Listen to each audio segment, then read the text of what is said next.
Sejam bem-vindos a mais um vídeo, aqui do Pérolas Bíblicas, onde nós estamos meditando, buscando as pérolas no Evangelho de Marcos.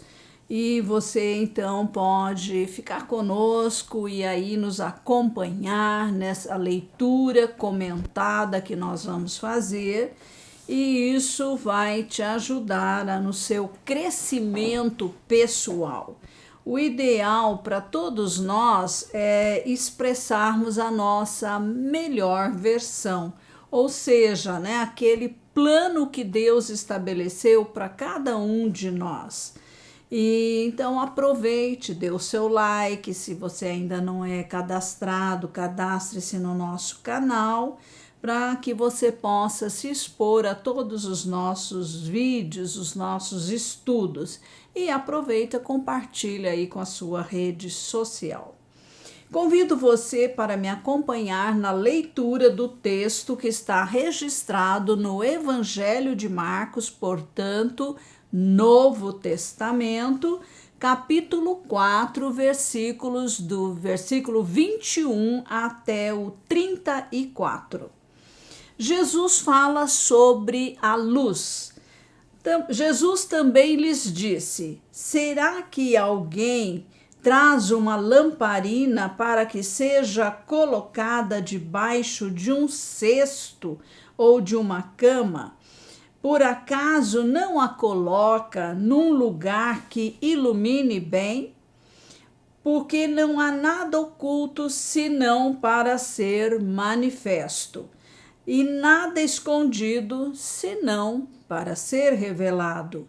Se alguém tem ouvidos para ouvir, ouça. Então lhes disse: prestem atenção no que vocês ouvem. Com a medida com que tiverem medido, vocês serão medidos, e mais será dado, e ao que não tem, até o que tem lhe será tirado. Jesus conta aqui a parábola da semente. Jesus disse ainda: o reino de Deus é como um homem que lança a semente na terra.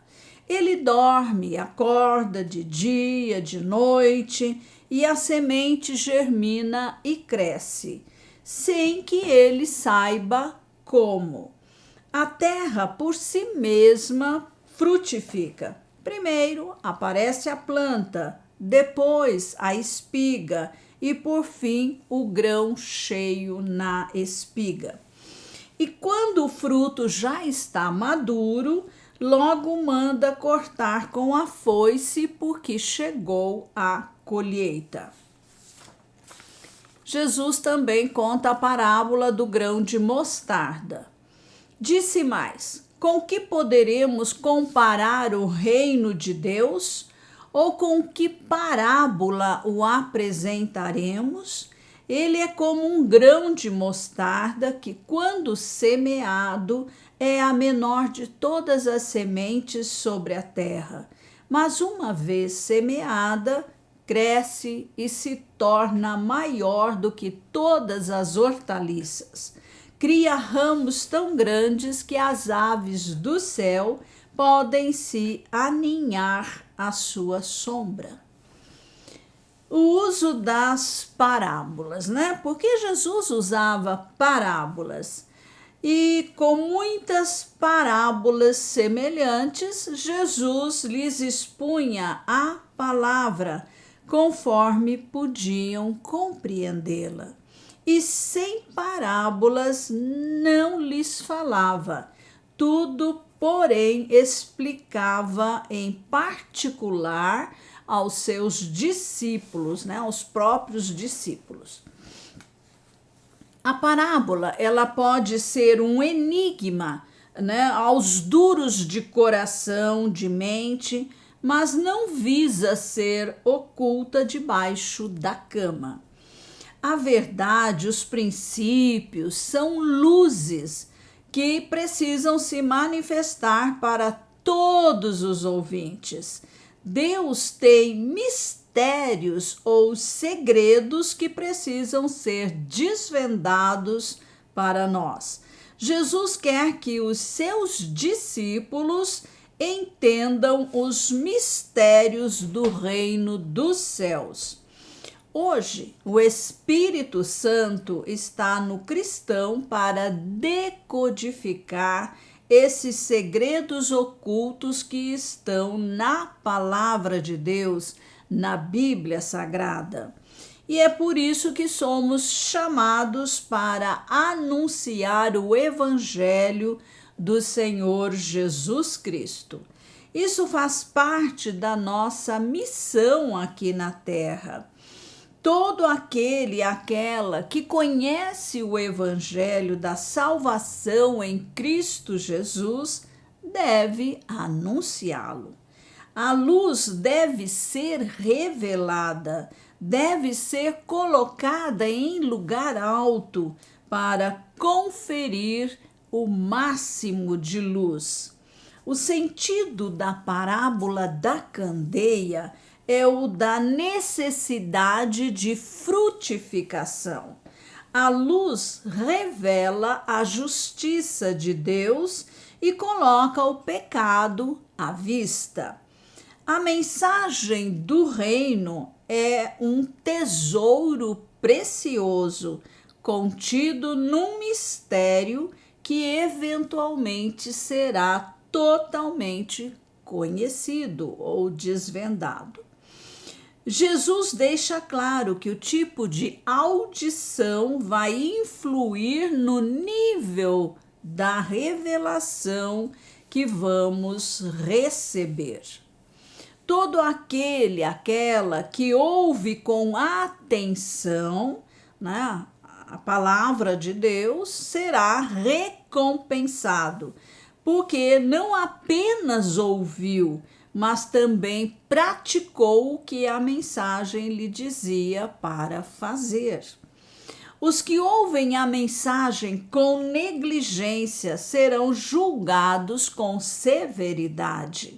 Na medida em que você der sua atenção e lealdade à mensagem de Cristo, você será transformado, transformada por ela e receberá galardões por causa disso. O que ouve torna-se responsável diante do Senhor Jesus Cristo. Portanto, não podemos repelir o conhecimento quando ele chega até nós, quando a oportunidade nos é dada. Podemos comparar, ouvir e praticar como um solo que foi semeado, e um bom solo, né? Foi semeado com boas sementes, que vão germinar e produzir com abundância. Isso aponta para a lei da colheita segundo a semeadura. O fruto mais importante desta colheita é a nossa transformação à imagem de Cristo, e isso com a ajuda do Espírito Santo. A semente da mensagem de Cristo, uma vez semeada no mundo e no coração dos seres humanos, deve produzir fruto. A boa terra, por sua própria qualidade natural, automaticamente produz fruto. O agricultor confia e espera pela frutificação. Isso envolve a certeza do desenvolvimento gradual da semente devido à boa natureza da terra que ele preparou. Jesus trouxe uma palavra de encorajamento aos seus discípulos. Não há lugar para desânimo e impaciência. O reino de Deus cresce por causa do seu poder e da sua soberana vontade. Deus está envolvido nessa semeadura da sua palavra.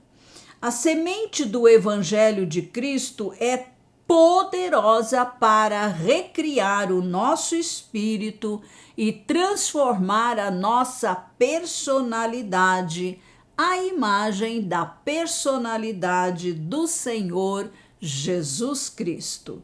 O Espírito Santo é o nosso empoderador.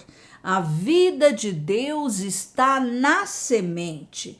O desenvolvimento da nossa salvação no nível da personalidade, da alma, é gradual, passo a passo, degrau a degrau.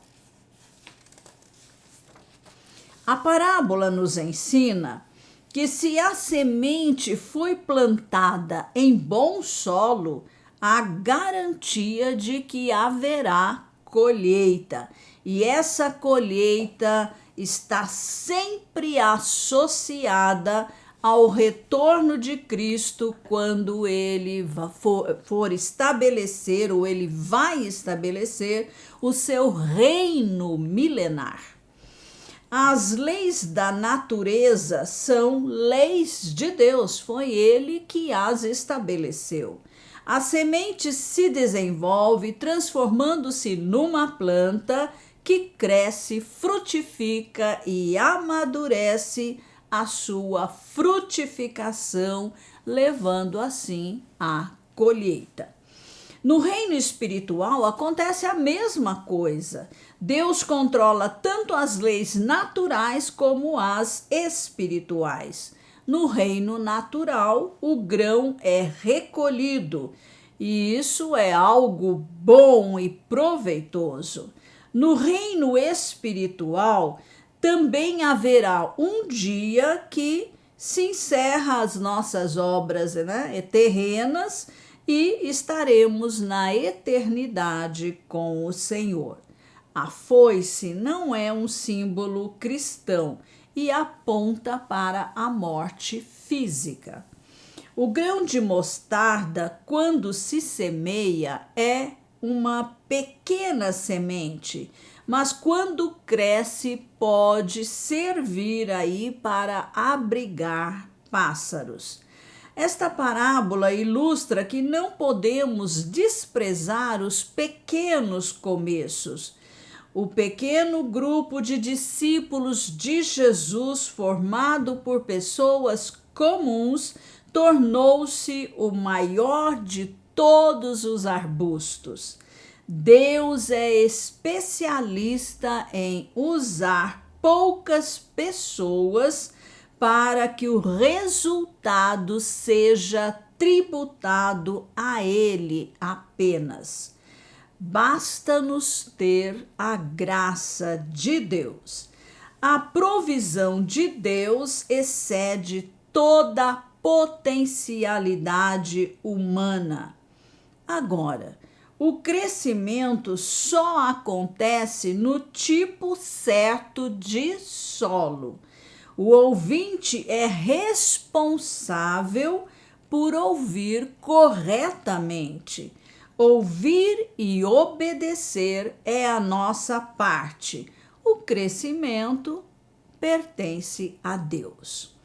As parábolas revelam com fidelidade a mente de Jesus sobre vários assuntos, especialmente as exigências do discipulado e a natureza do reino espiritual. As multidões entendiam alguma coisa e os discípulos, eles eram melhor instruídos para que pudessem tornar-se mestres das multidões. Eles passariam essas mensagens adiante. A parábola que encontramos neste texto é: verdades são compreendidas no lugar de escuta a Deus. Então, precisa ter bons ouvidos, né? Quem tem ouvidos, ouça. né? Essa foi a recomendação de Jesus. Não só aqui falando dos ouvidos naturais, mas a audição espiritual, o desejo de ouvir, a fome de conhecer a Deus e a sua palavra. E ter aí um coração, um terreno próprio, né, bem trabalhado para receber essas preciosas sementes que vão germinar e produzir em abundância no caráter, na personalidade que vai se parecer cada vez mais com Jesus. Amém.